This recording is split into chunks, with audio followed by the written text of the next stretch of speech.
好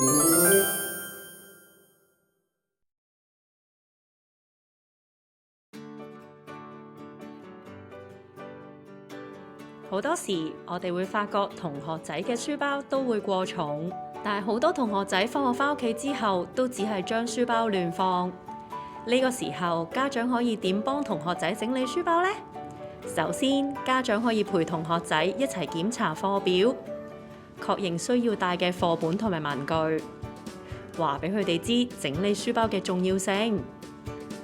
家長可以先示範，然後邀請同學仔模仿家長嘅動作，將課本同埋文具分門別類放入書包裡面。當同學仔嘗試自己整理嘅時候，家長可以俾多啲正面鼓勵，提高佢哋嘅自信，等佢哋更加願意主動完成執書包。通過日常嘅陪伴同埋指導，家長可以幫助同學仔養成良好嘅整理習慣。等我哋由今日開始一齊行動啦！